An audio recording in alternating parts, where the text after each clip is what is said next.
Welcome to the Clubhouse Podcast, exclusively brought to you by Ausmerican Aces. Our podcast will be going live every Wednesday night at 7:30 p.m. Australian Eastern Standard Time. The Clubhouse is our new talk show. We'll be chatting a little bit of the NRL, a little bit of sports cards, and a little bit of everything else that's going on in our lives. Please make sure you have subscribed to all our channels and are also following us on social media at Ausmerican Aces so that you don't miss a beat. Righto, let's get into the show. All right, lads, welcome to the Clubhouse Podcast, episode number 1.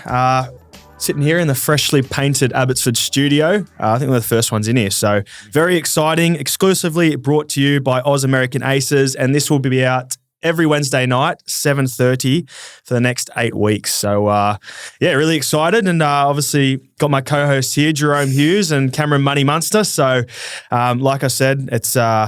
I'm going to be the serious one, and we got the two funniest blokes in the storm here as well. So, boys, welcome. We've had this in the works for a long time, but it's good that we've finally got it together.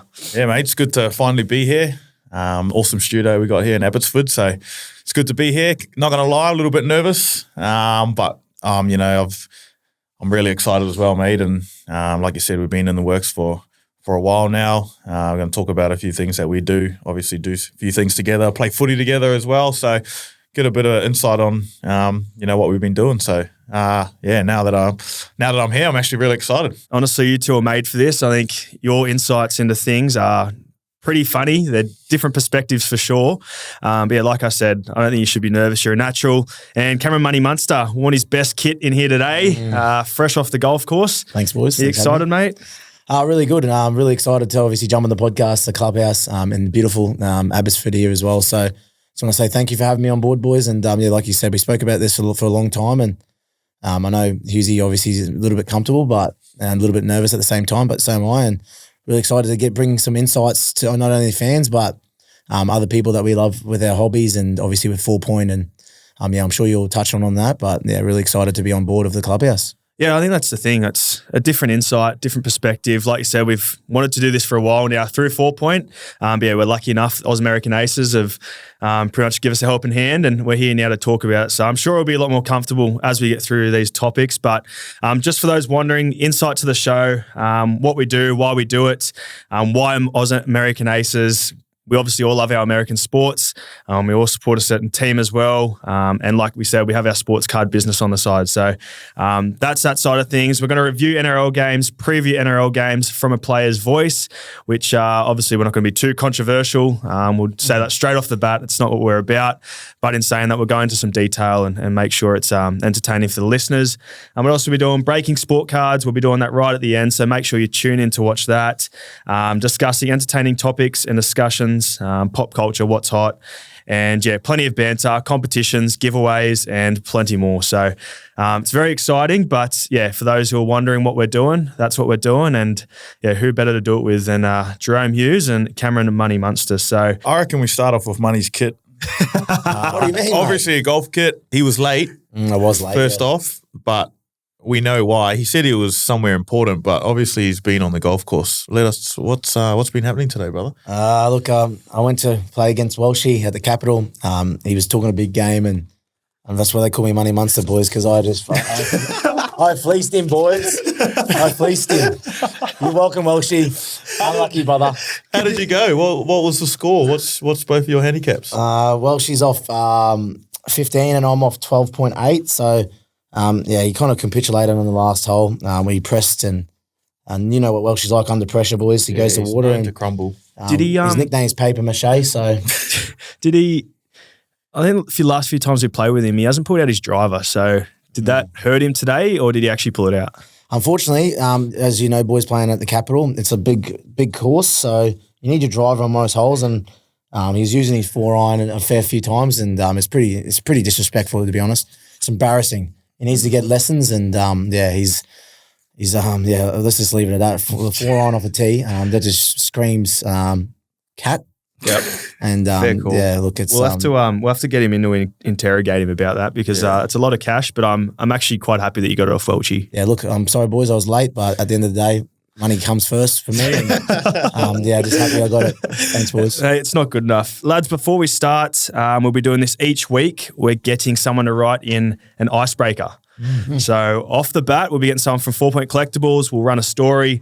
We'll get them to send in their best icebreaker for us, and we will answer it. But the twist is we don't get to see it until right now. So we've got one here. Icebreaker today is... Who's going? We'll go Mun first. Mun's got to start. We'll go left to right. Okay, righto. Mun's got to start, or right to left to the... All right. Icebreaker number 1, episode 1 of the Clubhouse. If you had to delete all but 3 apps from your phone, which 3 apps would you keep? Don't need a why unless it's a bit sus, but let's go. Which 3 apps would you keep on your phone? Munster. 3 apps I'd keep on my phone. I reckon I would have to keep my GA handicap, my score. For those who don't know, Golf Australia Handicap. It stores everyone's handicap from the team and who you might verse. So, yep, GA Handicap. My score, just to obviously be able to score at golf courses. And my third one would have to be... You only got one more pick. Remember, you got a kid. Yeah, no, I've got a kid. I'm going to have to keep messages just to make sure my missus is happy. And I'm actually in his life for a little bit longer than a week. All right, so Wait, so does that count though? So messages and that, is that... I'd say it would. App? Yeah, I'd say it would count. Can you delete that though? I don't think you can delete. Well, if I try it now and I delete it, will I be able to re-download it? I'm gonna have a look. I don't think you can delete it. All right, let's see. I think you can. You can delete messages. Okay, I'm going to keep messages then. So to keep my missus happy, she can contact me and make So messages, my score, and Golf Australia handicap. Hughesy? Mine's easy. I'll obviously got to go messages and then messenger to be able to talk to family over in NZ or elsewhere. You're right. And I was going to say WhatsApp, but that's the same thing. But I'll just go photos in or photos. Photos. That's really interesting. I mean, like they're two similar things. I would have thought you might have gone like the WhatsApp, which then you wouldn't have needed messages and Messenger. You know what I mean? Right? Yeah. Does that make sense? That does make sense. Anyway, but it's too late I don't now. think about it that much. So you've gone messages. Do you want to go back on that? Yeah, I'll just go WhatsApp then.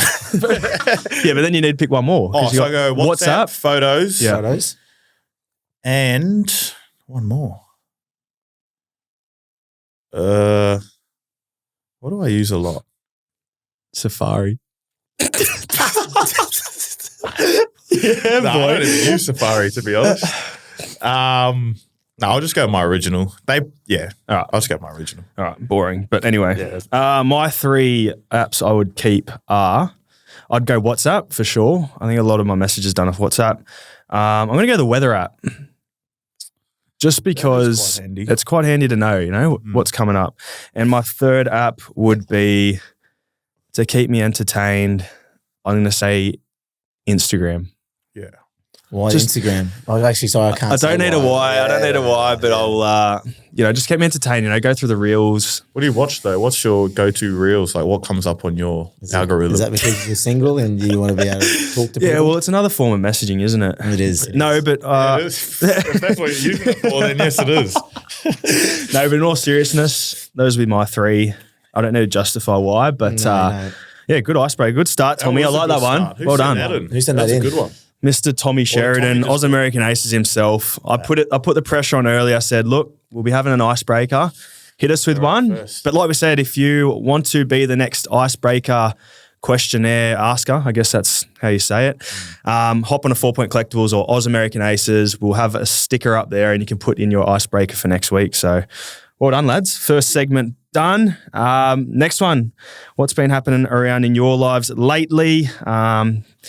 Obviously, Munster's just closed in on how he's played golf and whatnot and touched on how he's obviously got his son Jackson and beautiful partner Bianca. But yeah, what's been happening other than that, Munster? Enjoying life, obviously taking boys' cashes for golf, but I'd probably, it's pretty much around the world. I've got a kid due in the next 2 weeks, so in the washing machine. So yeah, look, it's going to be exciting. I'm not too sure what gender it's going to be, but yeah, whatever it is, as long as it's healthy and happy. Hopefully it doesn't have my energetic abilities, but yeah, hopefully my son's got it, so I'm a bit worried about the next one. But yeah, look, travelling well. I haven't played great footy the last probably couple of weeks, but hopefully I can get back to my best against the Raiders. But everything's going well. I'm enjoying everything else. So yeah, look, really excited to hopefully go well this weekend. But in saying that, just really enjoying the sport that's on at the moment, and just watching everything that's on. Just touching on your crazy kid, Jackson, I heard a little story during the week that I think listeners would be pretty happy to hear. It made me laugh for sure. But like you said, he's high energy, like his dad. But you got something to share about Jackson and a possible daycare story, I hear.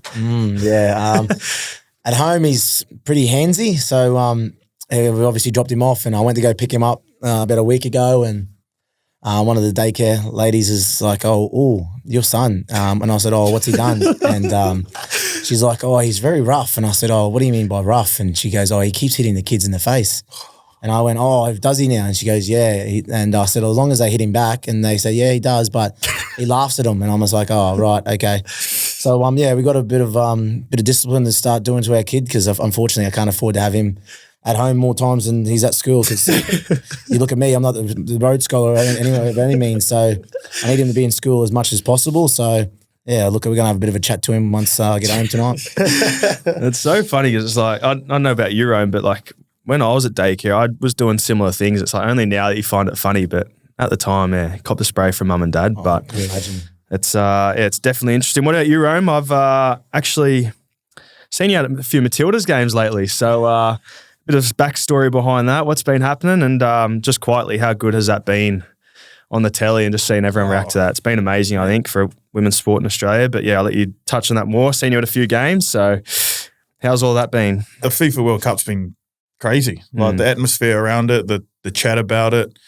the vibe, and it's just electric. Like the Matildas, it's massive over here, and I'm obviously a proud Kiwi, and the girls won their first game, and that went off over there in New Zealand, because it's games are both in New Zealand, hosted by New Zealand and Oz. So unfortunately, they're out now, and I got a good friend of mine that's actually the goalie for the Matildas, and she got us tickets, me and my wife, to go to the game, and we've seen you there in the box, obviously, while we were in the the lower class ones, and you were in the box with all your AFL mates and that. But it was awesome, eh? The atmosphere was crazy. The girls put on a absolute show, 4-0, and they played last night and won again. So I feel like the whole Australia is getting behind them, and it's an awesome feeling. Although I'm a fellow Kiwi, so I'll support Matildas now the Kiwis are out. But it's going to be awesome, and they're coming into their finals now, and it's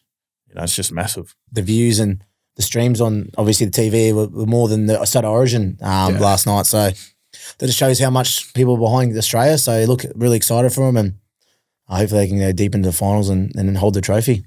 You said obviously good mates with the Matilda's keeper, Mackenzie Arnold. Mackenzie Arnold, yep. Where'd that start from? Do you guys go to school together, or is that went to school together? Yeah. She's a legend of a chick, and she's over in England over in Europe playing at the moment, and absolutely killing it. So it's good to see her back here, especially like for the whole Matildas team having a World Cup here, and for them just having such a great team and seeing all the energy they got and so much backing from everyone over here. It's it's awesome to see, and I know the whole country's behind them, and I really think they can do something special, to be honest. The way they've been playing, and to win something like that.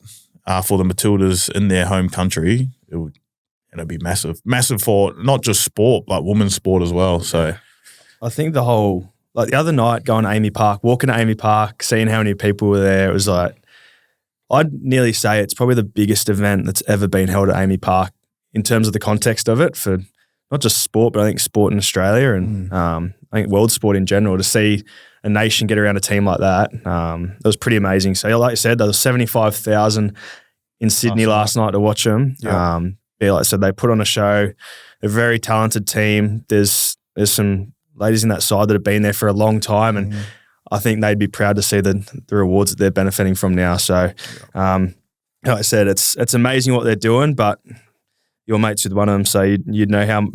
I guess they'd know how proud you are of them. And like I said, you're a proud Kiwi, but I think everyone's riding the coattails of Australia at the moment, the Matildas. So this on that too. Like you look at Samantha Kerr, she's the best probably soccer player in all of like the competition or even the world. So it just shows like a player from Australia can do it, So our game's probably not the massive game over in Australia. It's probably AFL or rugby league, but you got a lady like Samantha Kerr for girls that want to dream and play sport over there. Just shows it's possible, and it's crazy that someone like that from Australia is one of the best. So it's good for us. It's funny, right? Like I was looking on Twitter earlier, and Georgie Parker's pretty vocal on everything women's sport, and she put up a photo earlier today of her like who her idol was back in the day, and it was a guy who played AFL footy, and she's like, how cool is it this day and age to have little girls looking up to the Matildas? And then I read one of the comments, and it was a dad saying, I've tried to get my girl into sports for ages and she just never wanted to do it, but she's watched the Matildas play once and now she wants to play soccer. And it's like, that's the impact it can have. And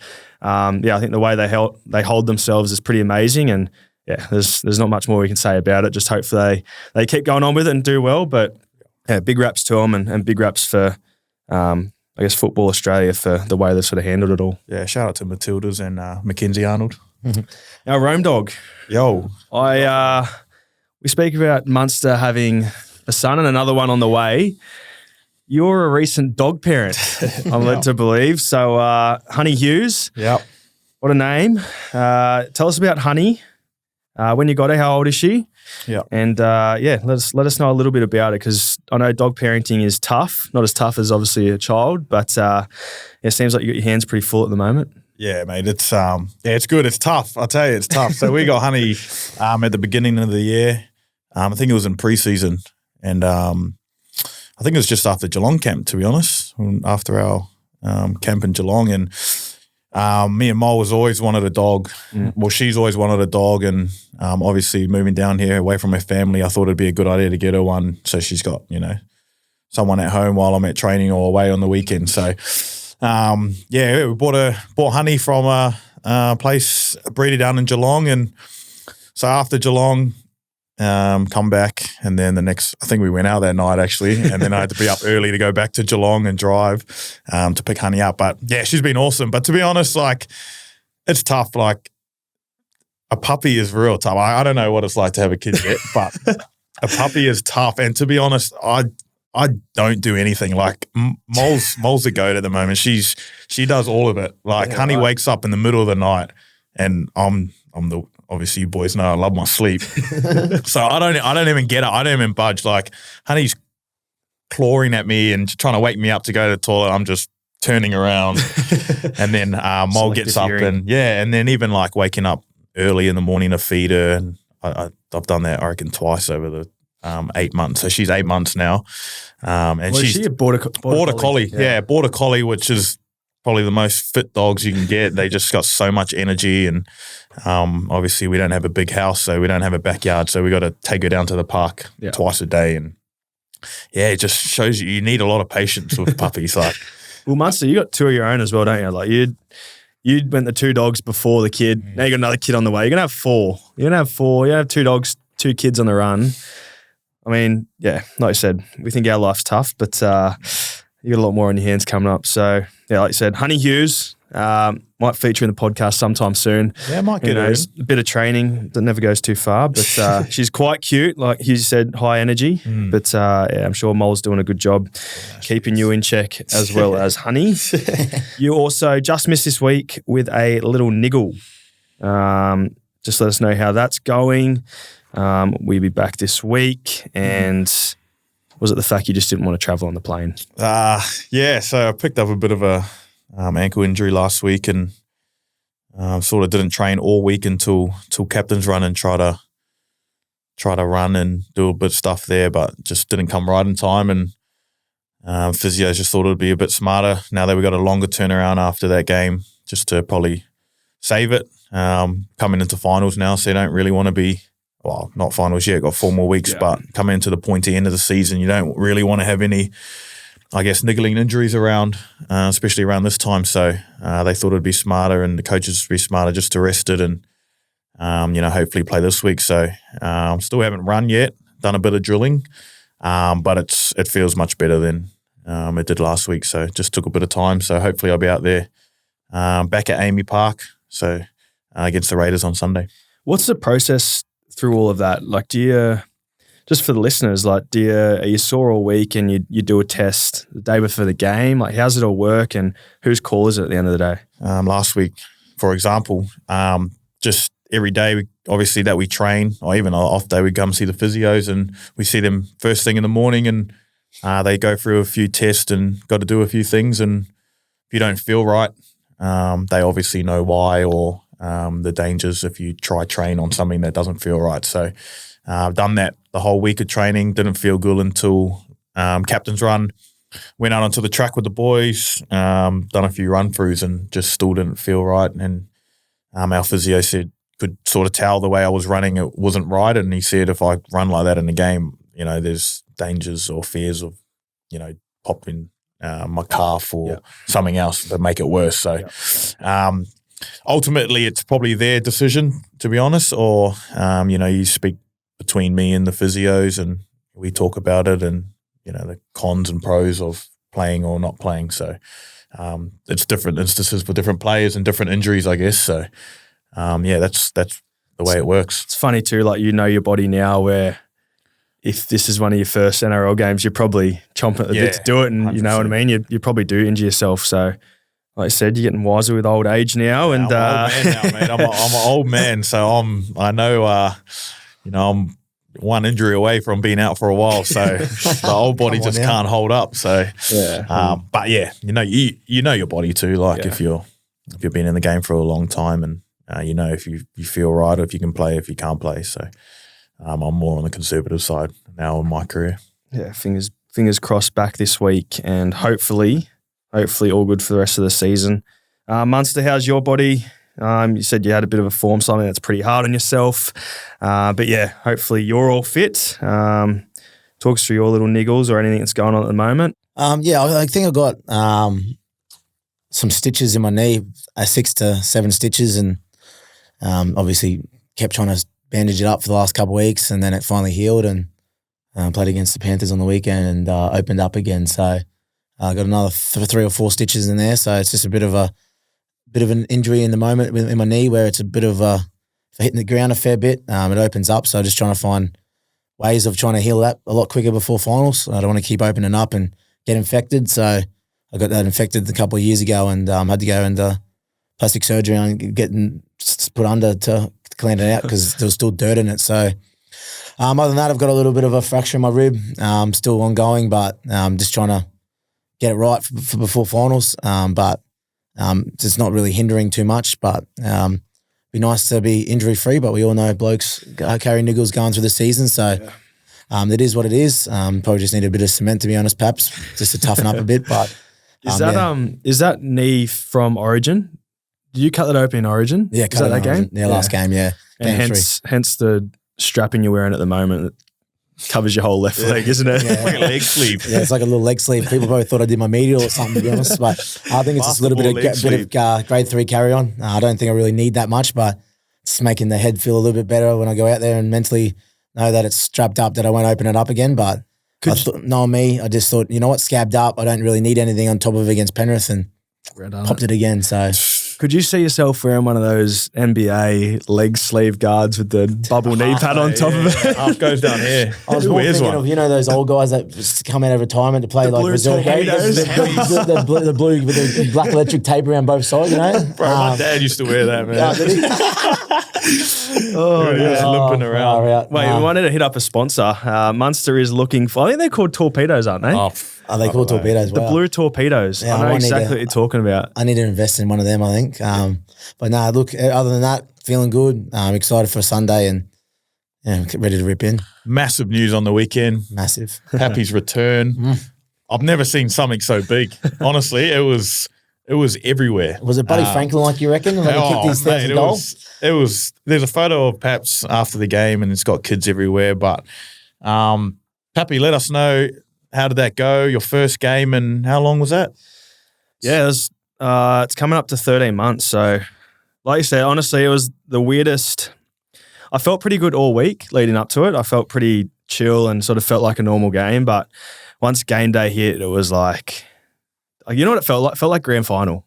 Dead set felt like grand final. You had like people messaging you left, right, and center, and You just got all these nerves. The unknown, I think, is what got me. I'm not sure what it was going to be like. You can't anticipate the crowd. You just sort of all these unknowns playing around your head. So I'm usually quite chilled on game day. I'll have a big nap and eat and cruise around. But yeah, this 2-hour nap that I usually have game day was just constant thoughts going through my head. Yeah, I couldn't actually. I was probably just laying down awake the whole time, and it's probably wasn't until I got to warm up that I went, I've got this. I know what I'm doing. Yeah. But even just sitting in the sheds beforehand, like I forgot what I do for my pre-game routine. It was like I was starting to do things that I wouldn't usually do. I'm like, well, is this the new thing now? Is this what I'm supposed to do? But yeah, it's first game in over 12 months now, and it was a really good feeling, really good turnout, and I got some really good support behind me as well. So, like, feel the boys came up and watched the game. I think they played Friday night and flew from Penrith to Sunshine Coast to watch me, and obviously understand why some guys couldn't, but those guys who did come up, it meant the world to me. And I think it just shows how close we are as a team at the moment. And yeah, it's pretty surreal to see that and the support you have. So great turnout, Sunshine Coast Stadium, Sunshine Coast Falcons, and just happy I've got one under my belt now. So I only played 40 minutes, but at the same time it was put that smile back in your face and just puts things back into perspective and just makes you enjoy the little things again. So, how did you feel like out there? Obviously, you talked about your nerves and that before the game, but how did you feel out there physically, mentally? I know it's been a long time since you played, but did you feel? How did you feel out there?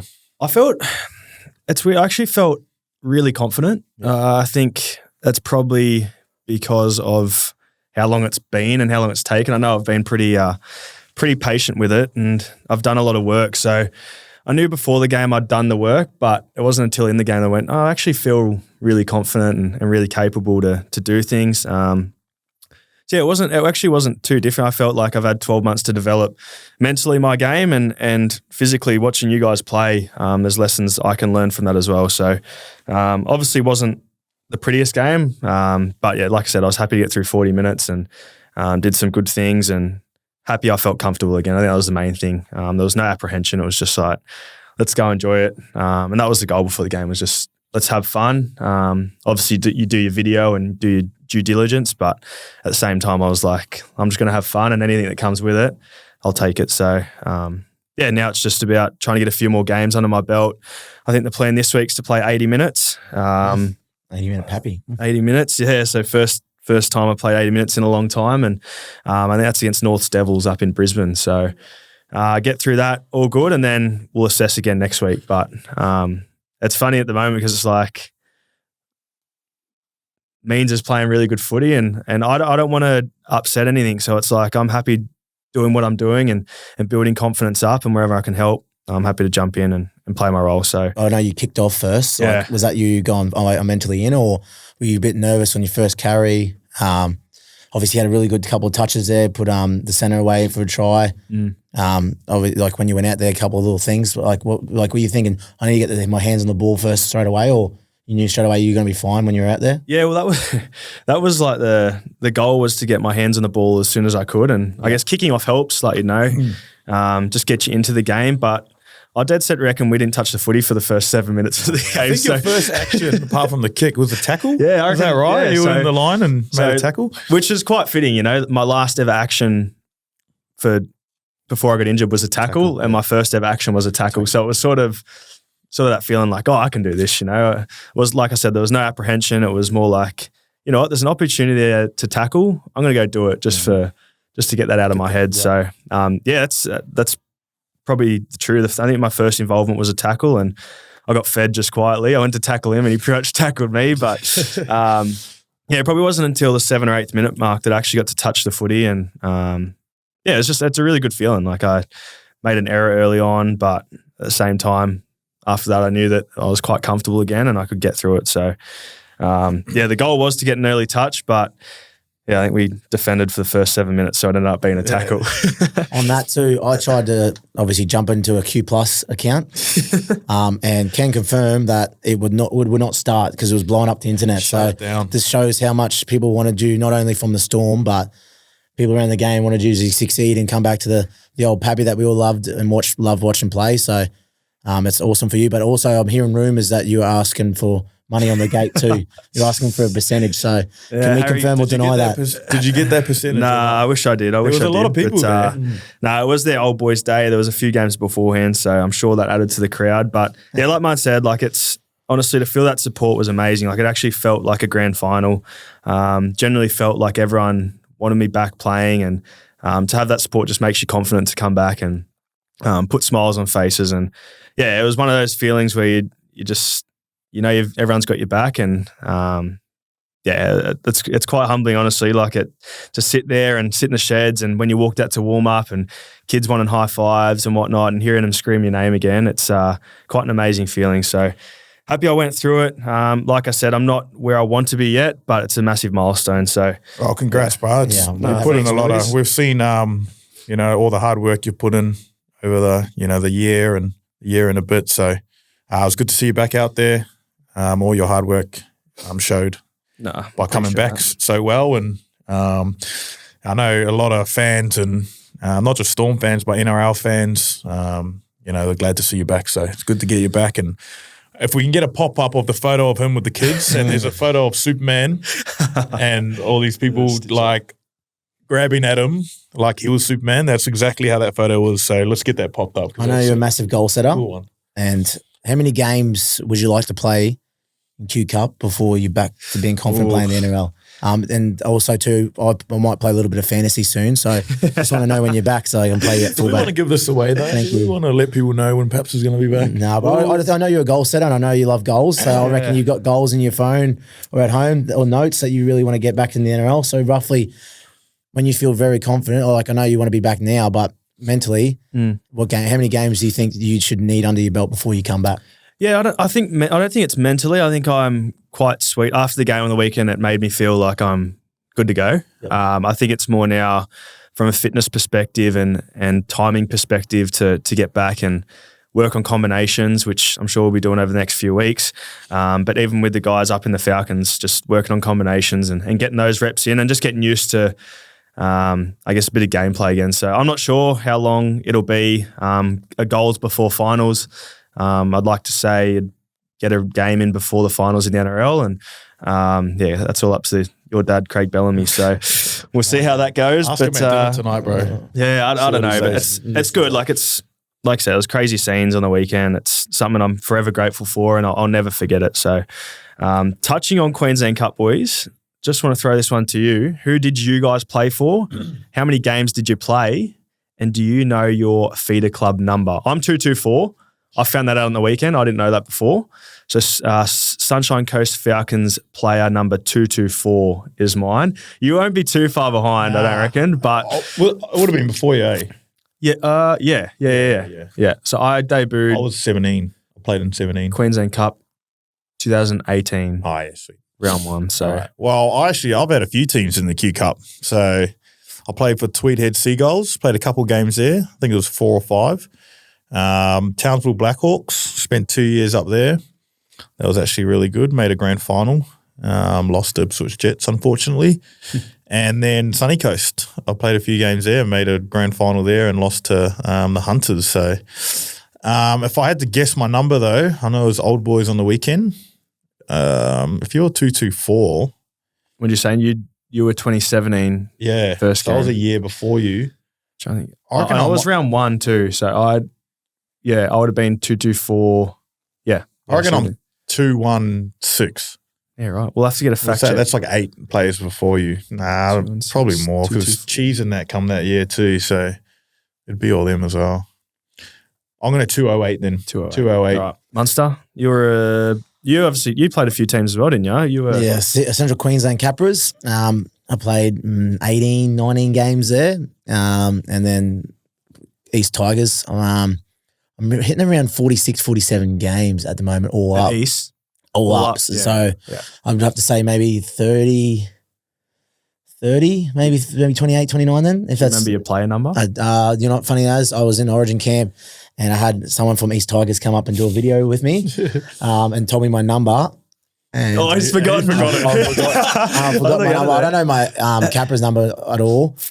I'll probably get that tatted on me later anyway. But for Tigers, I'm thinking I'm around 1,400 mark. Yeah, wow. So maybe like 14.56 or something. Yeah, I'm a bit annoyed about that because I've debuted before Welshie and his number's before mine at East Tigers. How does So that work? I know I've had a bit of a discussion with him because I'm not happy about it because he keeps giving it to me about it. But yeah, look, I'm going to have to go back to East Tigers and have a bit of a chat to him about it. Perhaps you want to explain maybe just to the listeners what the Q Cup is or what feeder Yeah. So listeners that don't know. for those who don't know what we're talking about at all and haven't heard of these teams before, it's actually our two side. So I know in the AFL you've got the VFL and all the other respective competitions around the state. But for us, there's two. There's New South Wales Cup in New South Wales and Queensland Cup in Queensland. So anyone who doesn't play in the Storm side in the 17, they actually go up and play for a Queensland-based feeder team. So we've got two at the moment, Sunshine Coast Falcons, which me and Hughesy were a part of, and Brisbane East Tigers, where Munster played his Queensland Cup footy. So it's different experience. We actually travel, you'll train all week with the Storm boys and you'll travel up usually a day before the Queensland Cup game. Sometimes it's fly in, play the game. You usually have one night there. You usually fly up, stay the night, play the game, fly back. But yeah, pretty hectic schedule. Like we said, there's a big rivalry in the Storm where you're allocated to a team at the start of our camp at the start of the year, and you're sort of running throughout the year, bagging each other out, looking at the table, seeing where you're all sitting. But it's pretty much just that's our two side, and we take it really seriously. And it's a bit like the Origin during the middle of the year. We sort of pick our New South Wales and Queensland, and I think the rivalry is just as big with Falcons and East. So that's how it all works. I think for next year, we're actually, with obviously Paps talking about, we've actually got a New South Wales team next year, North Sydney Bears. They're currently sitting first in the New South Wales Cup, which is exciting. I know I think the East Tigers want to go on their own and try and get an NRL team, so that's exciting for them. So next year we'll have Falcons and in North Sydney. So our boys from New South Wales will be able to go home now and see family and also be able to tap into the New South Wales players as well. So I know previous years we've only been able to we probably lost that pathway towards New South Wales. So it's exciting for us to be able to tap into that and have more, obviously, New South Wales players in Melbourne Storm as well as New South Kiwi boys and Queensland. So yeah, look, it's exciting times for Melbourne. Yeah, like you said, it's quite a interesting dynamic, but yeah, we got North Sydney coming in as a feeder team. Is it next year? Yeah, or after? I think it's next year. I think it is next year. Maybe next year. So yeah, like Mun said, that'll be good for all the Sydney boys, but at the same time, it's a whole different competition. So I know at the end of the year, the best Queensland Cup team actually versus the best New South Wales Cup team. So they're versus each other on grand final day, I think. And wouldn't that be funny if it was North versus Falcons? That'd be awesome. And then Storm in the grand final too. That'd be outstanding. That'd be a double-double. But what's the odds for that? Talking about the Storm, we will roll into a bit of an NRL week preview/review. Obviously, lads, bit of a disappointing result on the weekend. Tough trip to Penrith, but they've been the benchmark of the competition for a few years now, so you always know you're coming up against a tough side. How'd your boys go? You guys, obviously Hughesy didn't play, but Munster, how was it? What's your thoughts on where we're sitting at so far?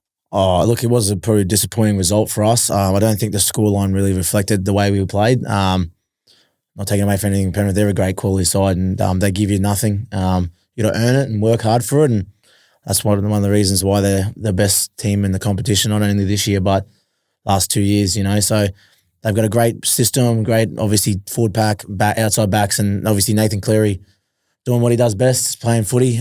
But we were in that game for a fair bit of the game. They just pretty much just strangled us at certain stages, and just goes to show if you don't execute or play at your best against teams like that, they're going to make you pay. And they had so much possession against us, and we just got to be better. It's obviously grand finals aren't won in July and August, but it's the next 3 or 4 weeks we need to start being consistent and playing the solid footy we want to play going into finals, and hopefully get that top 4 spot and give ourselves a chance.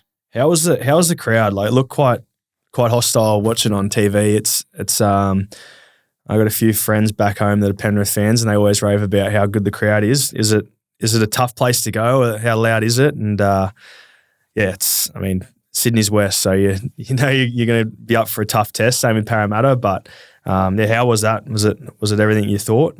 Yeah, I've played. Actually, funny enough, I played my second game there against Penrith a while back in 2015. So, it's always been a massive, tough road trip for us, but it's always the same. They're always behind their team, and obviously they've been going really well the last 2 or 3 years. So they've been getting stacked, sold out crowds. I'm not their biggest fan, that's for sure. Getting called a grub, and getting they got a bit of a chant going for myself. So yeah, what is it? Munster's a grub. So I got that. That was non-stop coming out, and look, it just shows how passionate they are in Penrith, and rightly so. Their team's been going really well the last 3 years, so you can pretty much talk the talk and walk the walk at the moment for them. So I got nothing to say to them. A couple of words were said to me at half time and that, but it is what it is. It's just a passion that they have that for rugby league, and I just don't want anyone to be losing that. They love their team, and I say, boy, our game's so great as their fans, and they make the game. And look, it's always going to be the same thing every time I go to Penrith. So I got to get tough skin and have some cement and go from there. But I'm sure you boys would know the same, as every time we play them, it's always going to be a blockbuster. If there's one guy I know not to talk shit to during a game or while we're playing golf, it's you. So I know you can handle it, and I know you can give it back just as much. So I think you're quite hard on yourself there. But yeah, like you said, it's quite hostile out that way. And like you said, it's grand finals aren't won right now, but as long as we can learn something from it. But I guess it ties into how tight the competition is at the moment, and you sort of got to turn up week to week and know what you're up against. Like, you've got 6 or 7 teams sitting there at the moment who could make the 8, and then even the top 4 battle is quite tight. So I'll rattle out some of the names, top 8 names that I think are on the cusp, and it's probably going to be between them. I reckon there's probably 2 or 3 spots between these sides, but you got the Sharks, the Knights, the Bunnies, the Eels, Cowboys, and Manly. So I think what's interesting about that is they all verse each other in some weird way over the next 4 weeks. So it'll be very interesting to see how it pans out. But just want to hear your thoughts on the competition so far. It's obviously different watching from the outside in, but you guys been playing week in, week out. So do you feel that the competition's tight, and any of those teams stand out, or smokies from your perspective? Yeah, I think it's really tight. I think from like maybe 3rd position down to like 9 or 10, it's only a couple of wins in it. So that just shows how tight the competition is, and the race for the top 8's heating up, even the top 4, because of how tight it is. So the comp's been really tight this year. Some great, obviously the top 2, Penrith and Bronx, are going really well, and they've probably secured their top 4 spot, top 2 spot. So it's everyone chasing them. So I think for us, just the inconsistency has really hurt us this year, and I guess we're still growing as a team, and I think as a leadership group as well. We're a couple of young leaders and first time in the leadership group. So we're still learning our way, but as long as we're learning every week, and we can, take things away from each game or each loss and each win, take something into the finals and give it a real hot crack this year. So that's our goal. You look at Cowboys, Sharks, they were top 4 teams last year. And everyone was writing them off, and everyone was probably giving it to us as about the Knights, and saying, like, with Walsh's comments and stuff about how they'd lose to Penrith. For those who haven't heard this, I'll let Munster explain it, but unfortunately, Newcastle versus Penrith a few weeks ago and lost, and I'll let Munster give context to it all, but our captain actually got caught saying something that he didn't think would get picked up on the mics in the post-game press conference, which did. And I think they've used as a bit inspo, but I'll let Munster dive into that now of just about the I think it was just after the Origin time. Obviously, the Blues beat us in Game 3, and they rested a lot of players, Penrith against the Knights, and I think it was, 8 to 9 players they rested, and they lost, and then I think we're playing the Knights 2 weeks later, and Welsh's come out and obviously put his foot in it, and just pretty much said how did the Knights lose to Penrith, and we ended up losing to Knights 2 weeks later, and this shows they've won 6 on the trot. Caelan's playing out of his skin, and they've got a really good structure, and they know their identity and their footy at the moment, and it's going to show as they're going to be one of the teams to beat coming into the top 8 if they keep that form running. So Adam's done a great job. So obviously Kalen playing out of his skin like I spoke about, but those, like even South Sydney, like they were the team, they were favourites at the start of the year with obviously Penrith and the Roosters. So Latrell's obviously hurt him a little bit being injured with his calf, but it would be a scary Rabbitohs team if they get in the top 8, especially with Latrell getting fit with his calf again and they get that momentum and that mojo because, as you know, playing against South, Paps and Hughesy, they get a momentum and play the style of footy and it's very hard to stop their footy. So just Cam Murray in the middle and holding it down. So, yeah, they're going to be a bogey side if they get through there and then you look at the Cowboys with the star-studded roster they got. They can do things that some teams can't and they're going to be scary as well. So, look, it's interesting. And then you got the Sharks. They've had a bit of up and down, bit like us this year. So, if they get their best footy together in those final pass and get in the top 8, they're going to give it a good red hot crack too. Yeah, like I said, I look through the teams now, I'm like, they've all got a player who can break the game open and like a lot of the games this year have been based on momentum. It's like, well, if you're not ready for it, then you're probably going to find out in a way you don't want to. So, yeah, like I said, it's great being a fan, watching the game and seeing how tight the competition is. But at the same time, it makes things a lot more tense and just makes you want to focus more on your job. So, yeah, very tight competition. Like I said, there's 2 teams out top that are flying and everyone below them, I think on their day could beat them. So, it's quite interesting. Obviously, this week, lads, Storm versus Raiders, 4th versus 5th on the same points. The only thing that's separating is for and against.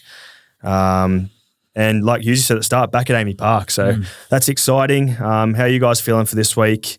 Back at Amy in front of the crowd, new TVs, new grass, new change rooms, new everything. So might not feel like home, but we're back there and it'll be very interesting to see how it all goes out. Yeah, mate, it's been good to be back at Amy. Obviously, Marvel was, it was a bit different and a good experience, but yeah, nothing can beat Amy. And I know they've done the grass up a bit for the women's soccer, and I think we played once before it on the new grass, and it was top notch. It's never been so good. So hopefully they still take care of it. After the FIFA's done, they might just brush it, roll it out. Yeah, take their good grass with them. But it's going to be good back at Amy. The atmosphere is so good there when we get a big crowd out there and have our loyal supporters. They obviously followed us to Marvel, but yeah, nothing can beat Amy Park. Like you said, we've been kicked out of Amy Park for the last 6 weeks, I think it was. But yeah, when we were sort of there for the last couple of weeks, they were painting the walls white every single day, the same, just going to the same spot. And it was like, why don't you do this when like a couple of years ago? But it's obviously the World Cup's on and they need to clean the place up. But we've got a little makeover to Amy Park. So maybe do you want to explain that, Munster, where we've been the last few weeks and how different it's been and, well, I guess how good it's been to have a bit of a change-up during the middle of the year? Yeah, no, it's been good. It's just across the road at Tennis Australia. They've been outstanding for us, letting us use their facilities. It's been a little bit different for obviously us. I have to bring my boots and all the time. Can't just leave them there, which was nice in the locker rooms. But look, it's different feeling. Obviously, get a different feel, a different facility. Some of the boys have been obviously having a little bit of time there and playing tennis. Just doing little things there. We got a coffee machine there, which helps. But then, playing at Marvel, like I spoke about with Hughesy, it's mad that we're back at Amy Park. I felt like Marvel with the AFL field, crowds weren't as close. You couldn't really feel the atmosphere. No disrespect to their oval field, but for our game, we needed to be as close as possible. And it's just good to have obviously a packed out crowd on Sunday against the Raiders, and it's always a blockbuster game. Bellyache and Ricky Stewart going at it. They always want to get the wood over each other, and they're all pretty much snivel noses when it comes to winning. So share a beer after they do share a beer after, Even before, don't they? They catch up before the game, or they brush it one year. They might. I'm not too sure. It depends on bragging rights, I reckon. But it depends how they're feeling because they're both. I don't know Ricky that well, but they're both very short tempered. If they're angry, they're angry. They're not going to be catching up with anyone. So, but they always share a beer after the game. It's pretty cool actually to see, how good mates they are and how great coaches they are. So it's pretty cool when Ricky comes in and shares a beer with Belzer. Just the atmosphere at Amy Park, to have that back is going to be insane. I remember speaking to one of the Matilda's girls actually, and she was saying out of the 3 stadiums they played at, the best atmosphere she had was Amy Park. So really? I think it fits about a third of what those other 2 stadiums hold, but just goes to show when everyone's on top of you and around close together, it's an amazing feeling. And yeah, it's definitely my top stadium to play at. No, I'm probably biased, but that's dead set truth there. That it's loud. It's when the crowd's behind you. When they black out the stadium on Anzac Day, it's a pretty amazing feeling. So, yeah, Amy Park this week against the Raiders. A big game, top 4 spot on the line. And, hopefully can fix some inconsistencies that have been there throughout the year and, start to flow into finals with some good form. So, that's our NRL. And now we move on to the 4-point collectibles segment, where if you haven't heard about 4-point collectibles, it's a little business that we do run. We started through COVID in 2020, I think it was, not knowing that COVID was going to hit, but we just started it and took it on the road with us to Sunshine Coast. So, I'll let you boys explain a little bit about that, how it started, and why we do it. Yeah, it just started in COVID, I guess, and we were obviously we were stuck at home. Everyone was stuck at home in lockdown, and I think one big thing was card breaking, and everyone was jumping on because no one had anything else to do, so everyone was just at home watching card breaks, obviously buying into breaks and getting cards, and then just going off. And I know we sort of. Obviously, we all follow our American sports, so the basketball was the NBA breaks were the big ones, and we're jumping on those together, and we got probably a big group, the card gang that we've spoken about before, and had different NRL players and all that, and we used to come together and do breaks of our own. That's how much we got into it, and we started Zooming each other and having a few too many red wines, and that's where Red Wine Rome started. But we're getting into that stuff, and it was awesome. And then we just spoke. We done that for a couple of weeks, and sort of spoke with each other and said, we could probably do something with this. Like we all love our NBA and card breaking, and obviously we were pretty new to cards. While a few of us done them when we were younger, but we didn't know how big it was in the space at the time, and we sort of got into it and started doing breaks of our own. Obviously we were jumping in heaps and started buying some boxes and then breaking for people, and started off as that. But then it was more of a fan engagement as well. Like people wanted to thought it was pretty cool to engage with NRL players while doing something like card breaking and getting cards for themselves. So that's where it all started. And, we're starting to do a few more different things. You might want to touch on Paps or Mun, but that's how that journey started in 4-point collectibles. And obviously we started in Melbourne and ended up getting moved to Sunny Coast, so we had to pack up all our stuff. And obviously our gear guy who took the truck up was pretty filthy because we took up most of the spots in the truck, and we've put all the gear in there, and with all the tackling pads and the balls and whatnot. So you literally could have put a 4-point logo on the side and it wouldn't have looked out of place. No, not at all. Had all our stuff in there, and it was even computers. Did we take computers? Yeah, we took monitors. We took everything. It was ridiculous. We ended up at one of the guys' rooms. We moved his furniture around and put little platform TVs up on the side, set up mics, put the cards there, had all the equipment, and this poor bloke just had a bed in his room with all this equipment, and we're just sitting there 3 times a week in the middle of COVID, just breaking cards. And like Hughesy said, it was just really good engagement to the fans and guys and girls who grew up breaking cards, and it was that nostalgic feeling that everyone had. So we've continued to do it now. We still do it. Like we said at the start, we will break a pack of cards at the end. But yeah, it was a pretty amazing time, and now we've met some great people through it. We've had Zoom chats with Jason Tatum, Kyle Kuzma. We've done some pretty cool things. So it's been an amazing journey. But just on that too, I remember we obviously had COVID, and you boys were obviously starting at 4-point. And we went to Albury, and it was you, Shandor, Hughesy, and Ken obviously in 4-point. And then Shandor retired, and then I jumped in and decided to be in full time. But I don't know if you remember this, Paps, but you jumped in one of the guys' breaks that lives down the road from me, and Chris Rimps, and you had the Bulls and the Pelicans. No, let me explain. Let me explain. And I said, I want the Michael Jordan. I wanted the Bulls. And I said, I was like, right, I'll give you the money. He gave me the money, and I ended up pulling a Zion auto to 99 in the break. And I remember, how's that going for you now? Yeah, it's going great. It's up there with my 9mm with Jahrome Hughes. But I was so excited for it. One of the big cards, and then I remember you saying, "Oh, you're not going to get it. It's mine." So it was death riding me. So yeah, look, it's probably worth $10 now, but no, it was just those times. I remember you spoke about.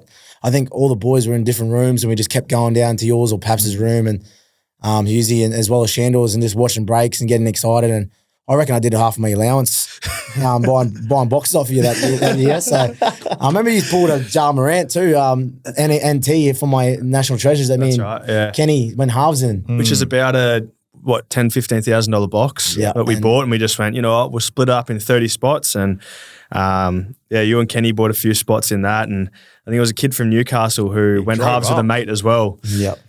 Long story short, we got this Jahrome that would have been worth 30 to 50K, somewhere around that ballpark figure. Yeah.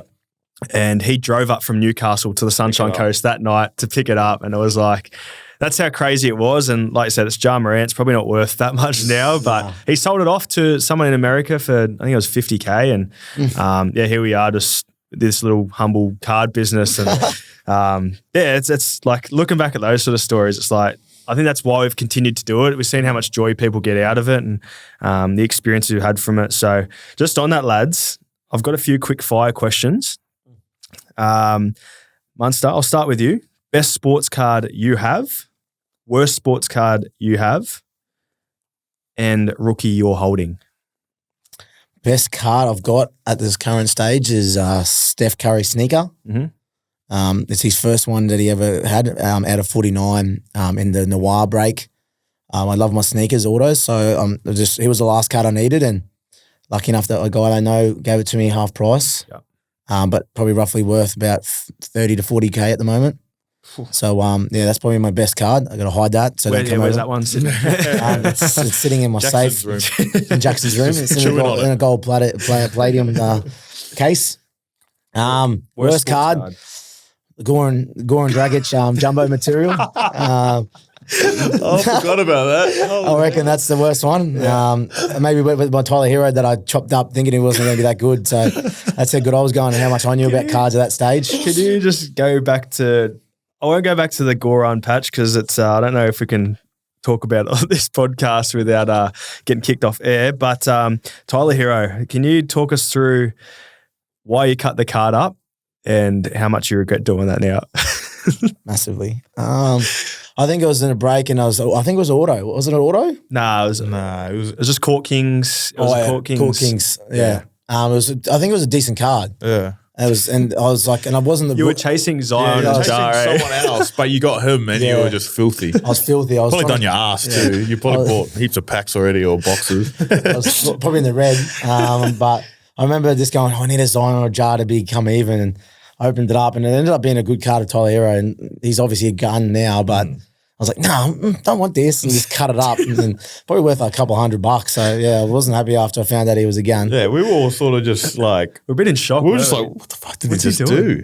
Yeah, I don't know why I did. Yeah, they call him Money Munster for a reason. He's got plenty. So I wish. And rookie you're holding, obviously not Tyler Hero, but someone you're banking on to give that card to Jackson when he's 25. And he's going to sell it off and buy a mansion in Kew like yourself. I wouldn't say it's a mansion, but doing it tough. Jesus. I got a fair few nice Jahrome, and I've been pretty much investing in him in his rookie cards. And look, to be honest, I can't be too disappointed in him. I've had my off-field stuff myself, so I'm sure I'm not in the ballpark of what he's earning, but and people had cards of me, they'd probably be disappointed with some of the stuff that I did back in the day. So I can't hold it against him. That'd be me being hypocritical. But if you're listening, Jar, America, please get it sorted, mate, because I'm banking on you, brother. I reckon, to be honest, I reckon he's going to come back and he'll still kill it. Yeah, he'll be fine. He didn't get a massive suspension, and he's got to have some people that's in his ear now, surely, telling him what's doing. Who went there? Derrick Rose, didn't he? No, who went there? Derrick Rose? Did he go to Grizzlies? I would go. I think it is Derrick Rose. Yeah. So. He's here actually soon, Derrick Rose. In Australia? Yeah. There you go. Exclusive insight right there. You want tickets, hit Hughesy up. Now, Jahrome, best, worst, and rookie you're holding.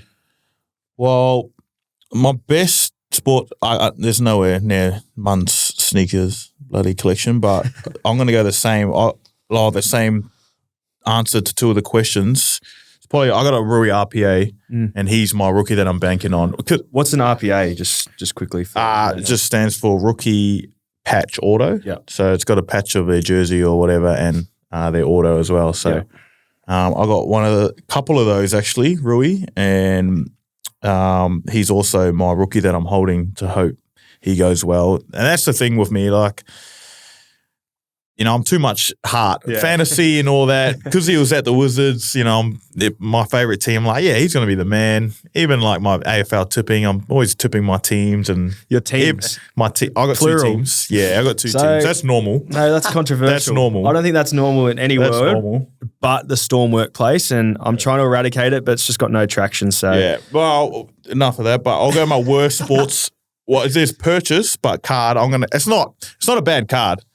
But I'll just throw our mate Porks under the bus. Kenny Bromwich, for those who don't know. He sold me a Luca Prism, which is he was gun, and the prices were up. And then I reckon he knew the decline was coming, so I bought it off him. And then he just it went down $500-$600 straight away. So Luka Doncic Prism. Yeah, Prism. Yeah. But he is a gun, but I reckon Porks knew Kenny Bromwich. I reckon he knew, yeah. So he just bamboozled me. Kenny Bromwich, who's also a part of 4 Point Collectibles, I feel like he's got this special, I don't know, it's like special intelligence that he just knows what's going to happen in the future. Yeah. And he's just a smart man. He's really quiet. Yeah. We will get him on this podcast. 100%. We will get him on this podcast 100%. But he really knows what he's doing, and I feel like that's one of those situations. Yeah. So he don't look the smartest, but he's got something. Is it Magic Man. Streetwise or what is it? He's a magic man. He knows. Like he pulls a rabbit out of the hat. He does all the time, and he had that little smirk that he knows. He knows. Yeah, I got you. Gotcha. Maybe it's the whole younger brother thing. Maybe Jesse's just messed with him a little bit, where he's like, you know what, I need to be smart with this stuff. Yeah. And he's got all of us, but no, definitely. For me, best sports card I have Jeremy Lin, 1 of 1. My first card. Worst sports card purchase. I've bought a few, but it'd have to be worst sports card purchase.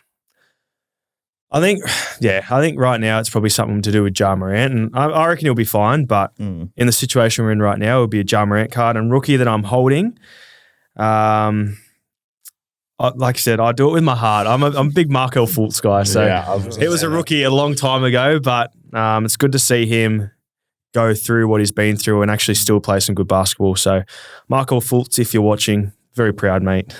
Big Orlando Magic fan, and yeah, he's probably the rookie I'm holding. Albeit it was 6 years ago. Yeah. So just off the back of that, we don't just do NBA. We also do NFL. We do everything. Any sports. Like we said, we've got some FIFA World Cup women's soccer cards that we will break at the end of this. So stay tuned for that. And we've also got the new NRL Elite product that has come in that will be released on the 11th of August, which is Friday.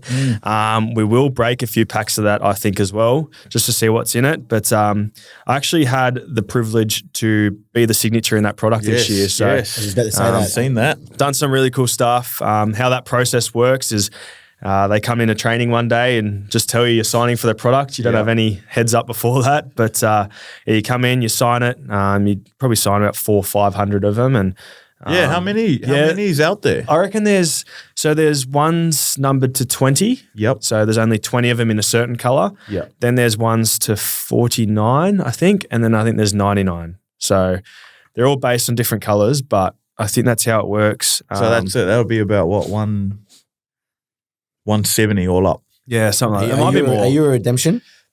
No, I'm all on card. Yeah. All on card. All on card autos. There you go. That I'd done probably a couple months ago now. And yeah, it's actually pretty cool process to go to. But I think it's cool because we've been involved and we collect cards and we sort of have this little business now that we do that you actually see the little intricacies that people put on cards. So for the number ones, I did like a proper signature and I'd sort of put a little bit of an inscription on there. And now in the Facebook groups, people are frothing that's like a big thing, and just puts more value on cards. I'm like, well, if we can take our expertise from 4 Point and put it into this product, we can make that just as cool. So yeah, we'll open a few packs and gee, if we get one, that'll be cool. Yeah. But I do have a couple samples here as well that we will show of the signatures. They were good enough to send some through, and I think that's probably something that we can break that barrier from now. Is I think they used to just put cards in your face and you'd sign them, but now we've sort of created that barrier where we can go, all right, let's cross that bridge, and you guys give us some just so we can have it when we're older and for memories. But at the same time, we can also get it from the product as well. So I think Shandor got one of mine in 2020 and put in those. That's right. Yeah, I think we got it at one of the houses. So I think we've still, it might be at mine. Yeah, I think we've still got it. But like we said, even in that product, there's base cards, there's silver cards, there's all these different variants. It's quite cool. So from someone who collected it back in the day, like I said, it's quite nostalgic, and it's some pretty cool product. And I think they're getting a bit more budget now to do some cool things with it. They're much nicer now. The Elite's cool. They're really good cards. The traders, like when I was signing them, I feel like they're hard to sign. The auto doesn't actually sit on it, but with the traders card, so with the Elite, it actually holds on the card. Yeah. So that's probably that's a really good segue into, I think, I've had so many kids walk up to me with a Sharpie and want me to sign their cards. I'm going to say right now, don't use a Sharpie. It's a company called Staedtler. I think it's called. Staedlar or something like that. They actually work on the traders cards. So I think they're made for it. But if anyone is listening and they do want to get their card signed, Sharpie's probably not the way to go because it's glossy and it wears off. Yeah. But Staedtler, I think it's called. I don't know. I'm probably wrong, but it's something to do with that. They are the ones to get, and they're made for signing that sort of card. So there you go, little tip. If you're into AFL as well, we do AFL breaks. I've currently got some boxes from 4 Point we can break as well. So some good little some boxes there as well. But we also got Prism as well. So yeah, we've got a few boxes that we're going to get up. So stay tuned, guys. Yeah, we got plenty coming in. Like, I think the big thing to collect is rookies. I think that's quite obvious. But in saying that, I feel like American sports, it's very rookie based. But in Australian sports, it's like whoever the GOAT is. You want the GOAT or someone who's, a top 10 or top 20. Yeah. It's like, I feel like that's why it's cooler. You're not just trying to chase the one card. It's more like you've got a few options to pick. So, like Mun said, we got AFL, we got NFL, we got NBA, we got NBL, we've got FIFA World Cup, soccer, UFC, WWE, you name it. Honestly, you guys, whatever you want, we go out and get it. And we sort of break it at our own houses and send it out to you. So it's been a big learning curve and big experience, but we're still doing it. And like I said, we'll do a break at the end of this just to show you what it's all about and hopefully get some pretty sick cards for you all. So I pulled some nice autos 2 nights ago. Brian Tyler, that was nice and clean. Oh, yeah, you did too. And a couple of young guns as well. Bailey Otto from the Dogs. So some really nice clean autos there. Yeah, so nice cards, it was really nice cards. Before we go, we do have a little giveaway. We have all brought in a couple boots each. Obviously, you two boys with Puma and me with Adidas, and we've brought in a few boots. We will sign them, and there will be 3 winners of a signed boot each. So all you have to do for that is follow Ausmerican Aces on Instagram, subscribe on YouTube and Spotify, tag your 2 best mates, or randoms, we don't mind, whatever. Share it to your Instagram story for an extra entry, and the winners will be announced live next week on the show. So a little celebrate the first episode. But just wanted to thank you guys for tuning in, and this is our little giveaway. So there's a signature, guys. If you need a bit of proof, there's authentication. Authentication. That's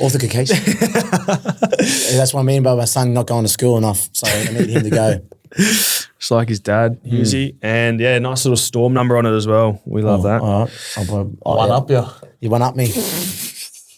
All right. What are your storm numbers? 184. I'm 160. 194. You 194. I'm 194. There we go. 194, 184, and 160. But there we go. That's our little thank you guys for tuning in. Like we said, there will be a couple winners of those boots. Like I said, what to do. But just want to thank you guys for tuning in. It's been good to chat. Like I said, we'll be back next week. These episodes will be out Wednesday night, 7:30. And yeah, thanks again. So I hope to see you next week. If anyone does want to sponsor the podcast, please reach out, as we are more than happy to work something out. And yeah, hopefully we can keep doing this. Like we said, we've got an 8-week block coming up leading into the grand final with a grand final show, and yeah, plenty of good insights from the boys. So thanks for tuning in, and yeah, we'll be hopping on that break now. So tune in if you want to watch that as well. Thanks to everyone that has tuned into the Clubhouse podcast. Please make sure you have hit the subscribe button on all our channels, and also following us on social media at Ausmerican Aces so that you don't miss out on any announcements. Catch you at the Clubhouse.